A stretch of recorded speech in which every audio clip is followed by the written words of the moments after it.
Welcome, Leo. This is Regina from Pacific Tarot, getting ready to do your new moon in Capricorn reading. This is the African Tarot and the Tarot of the Divine combined and placed along the axis of the horoscope wheel. I'll clarify with the good tarot and use 3 oracle decks throughout the reading. I thank you for your presence. That is what is most valuable to me. It keeps the vibe up. I also appreciate all the support that you give me along the way. I will be doing personal readings, and the information for that is in the description box below. Let's get started with your overall energy, Leo, for this new moon in Capricorn, which occurs on the 11th of January. And here I have the Two of Cups. The Two of Cups is about your deeper connection to your higher self. This is about the relationship you have in a way that honors your potential, that recaptures and recommits to the dreams, your dreams and aspirations. This is you making the deeper connection to yourself that is being built on self-knowledge. And that self-knowledge is the result of experiences you've had from which you have learned about yourself. That in many ways, this is the fruit of usually difficult experiences we have where we may be tempted to believe that we've lost something, but instead we come to recognize that these difficult challenges were gifts and have enlightened us, helped us to know ourselves better and what we want as opposed to what we don't want. So this greater, stronger relationship with yourself is being reflected in all your relationships. Moreover, you're modeling honor, self-honor, and self-respect to others and informing them through your self-regard, how you expect and desire to be treated. In the 10th house, the house of your social identity, the way others see you, we have the Emperor.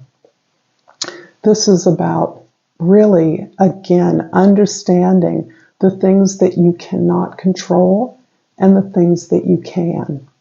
The Emperor has complete possession of themselves. They understand how to respond and are in control to circumstances and opportunities around them so that they are not reacting to behaviors or environments in a way that works against their best efforts or with the illusion that they can control the actions of others.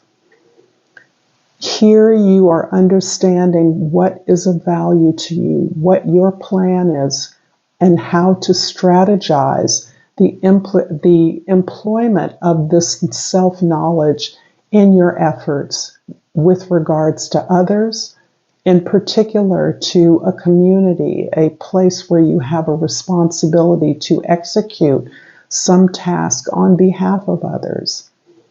This is reflecting the vast experience you have gained precisely from these experiences of success and of failure, so that you have practiced how to manifest the things that you desire without any illusions that all the elements of your efforts are within your control. So this is a beautiful card of taking ownership of yourself, your life, your choices, and your efforts. In the first house, we have the Page of Swords. And here, the first house is really about your current perspective, your mundane attitude and mindset. The Page of Swords is wide open to new ideas, curious about not only what they're interested in pursuing, but in the experiences they've had. There's a new understanding that perhaps what you thought you experienced, perhaps you can gain other understandings or insights into those experiences by looking at them in a different way.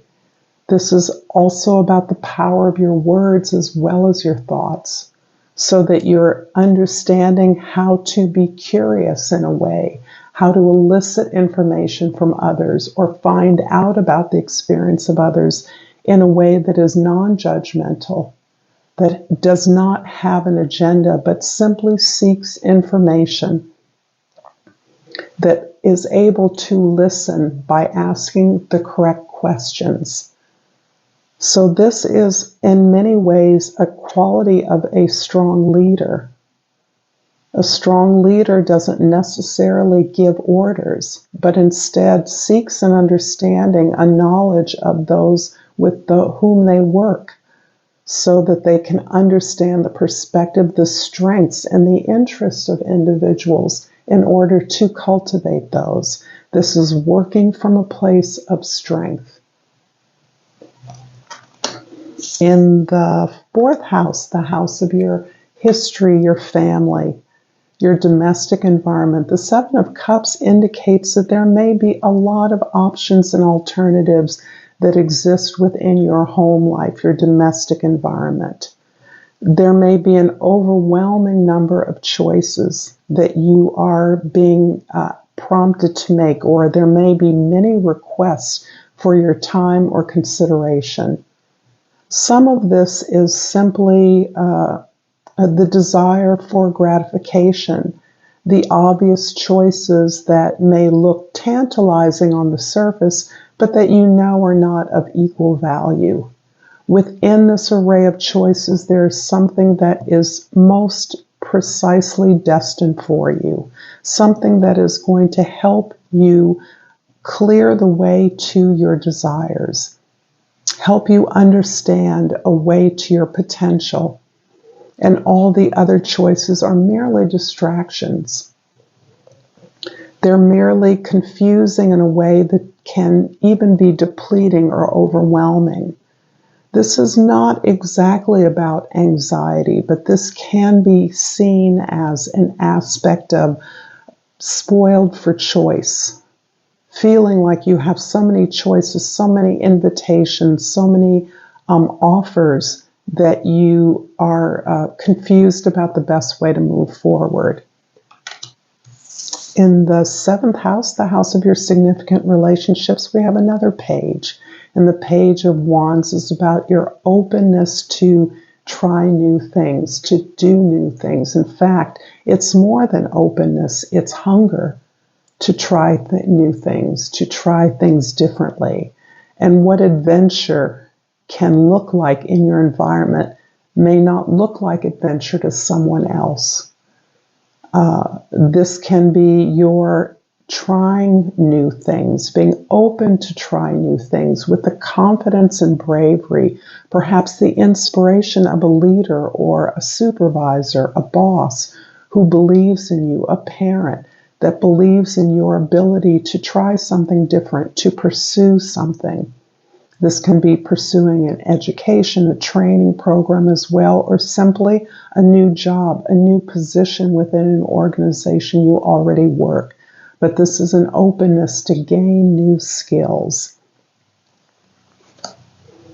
I'm going to pull an oracle card from the Soul's Journey and ask Leo that if you're resonating with this reading, that you like this video, share this with someone who may find it useful, comment below, and subscribe to my channel, Pacific Tarot. And this card is called Grief. I understand that losing something is an opportunity to appreciate it. And I want to call your attention to the Two of Cups in a very interesting way, that this notion of grief really supports the idea that by going through experiences, learning things, in many cases, challenges can indicate a having to give something up. And that losing something can actually help you to better appreciate that thing that is lost and a deeper understanding of what is meant for you, what you do want in its place. So there's a deep message here in your cultivation of experiences that you have survived, and this ability to know yourself better in that relationship with self that allows you to, that's reflected in all of your relationships, is what I mean to say. And from the Flora and Fauna of Africa, I pulled the ostrich card. And the plant associated with that is called hawkweed, and the key word is grounding. And the ostrich card reads, "You've been out of touch. It's time to get back in tune. Keep your head held high, moving forward." Interesting. Very interesting. Okay, so let's clarify the Page of Swords in the first house with the King of Water in the second house and the Love card in the third house. You have matured greatly. You are in a process of maturation, and the references to loss and finding that deeper connection in your relationship with yourself is part of the maturation process. You have learned how to build strength and overcome as a result of being vulnerable, having been hurt, having lost something. The experience of grief and grieving, maybe regret over decisions or actions you've taken.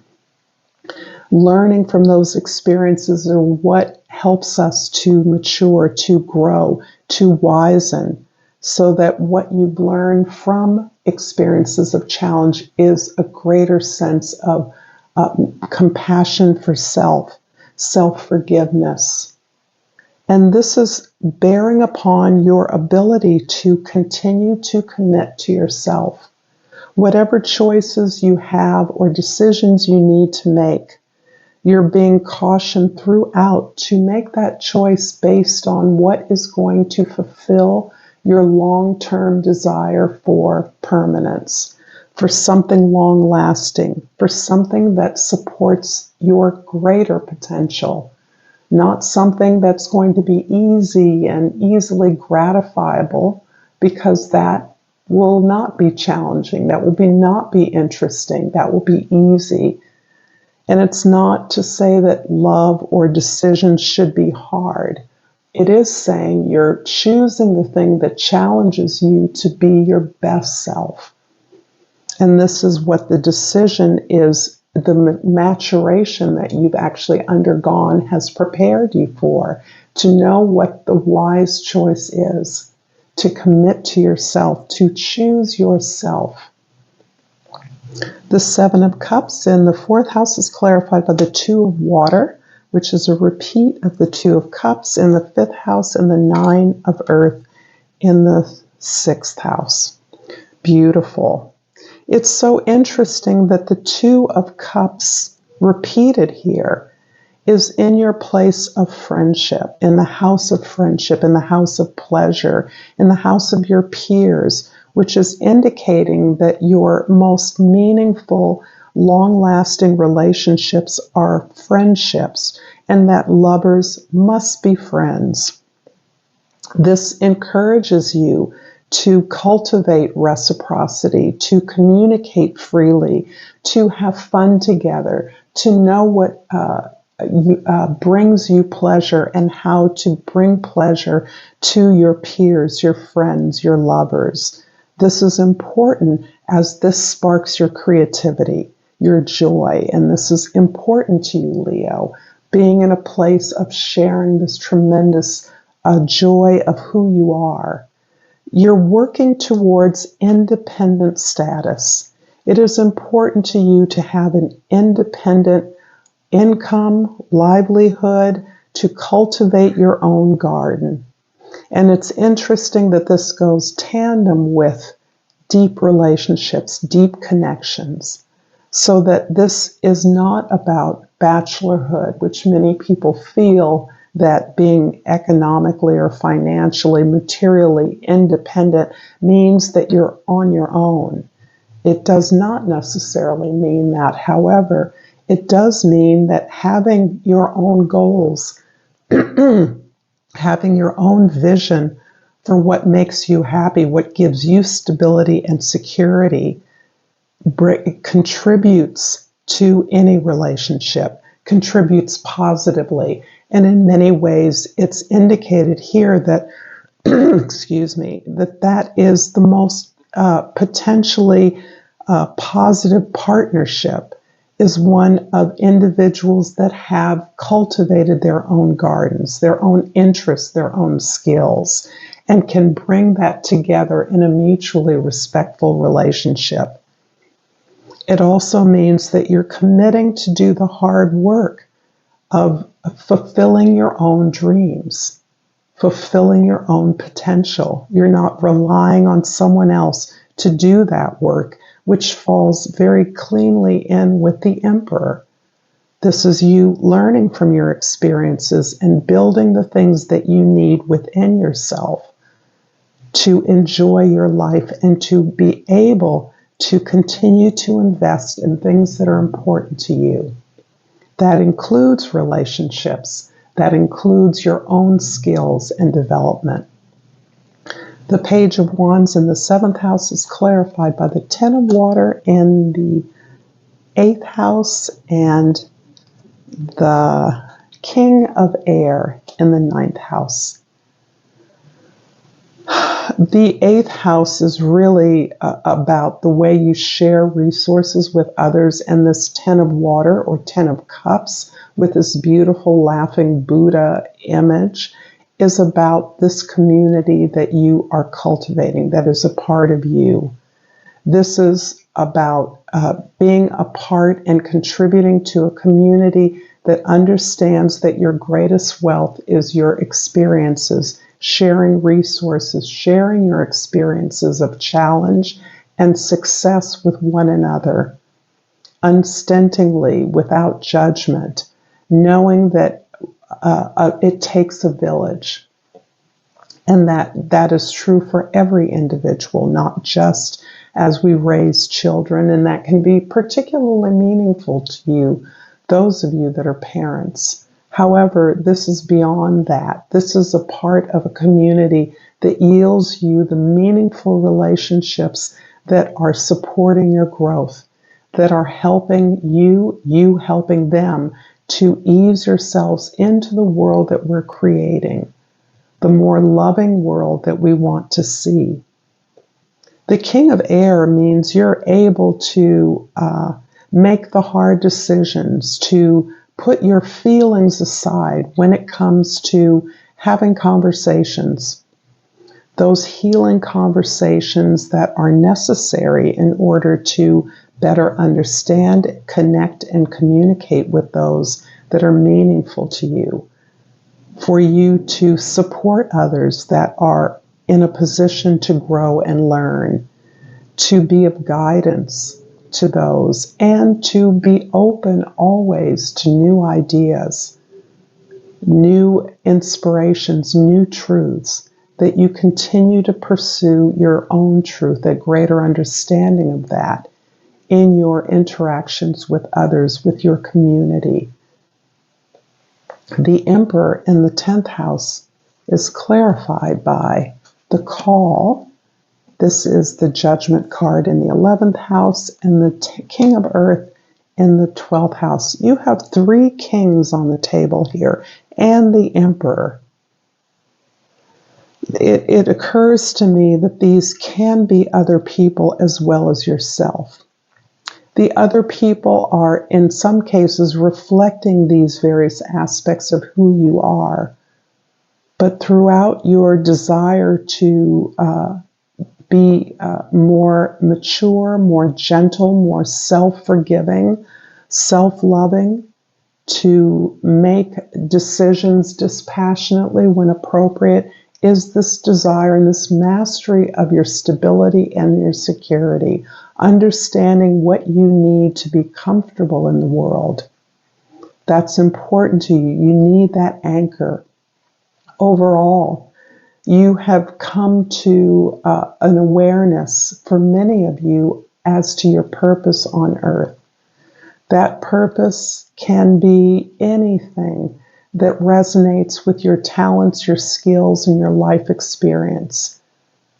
Your understanding of that purpose, your ability to recognize and elevate your consciousness to this greater understanding that helps you be of service to others, is a reflection of your karma. And this is something that you recognize is important. This is not the first time that you've had this call to purpose, that you've had this awakening, this awareness of the way your experiences, positive and negative, challenging and successful, have led to this greater growth and understanding of who you are. This is what is creating this new opportunity. For some, it may be a do-over. For some, it's a second chance to make an opportunity or a relationship more successful this time around. You know how to do it now. You know what not to do. You see now that not only do you have a purpose, but that there's a greater plan and that everyone is a part of that plan. This is a beautiful time of renewal of your experience and a chance for you to recommit to your highest self. I'm going to pull a language of flowers to finish up this reading, Leo. And I pulled the orange blossom. And the key word here is enthusiasm. The best can be here. Believe it. Thank you so much, Leo. Until next time, namaste.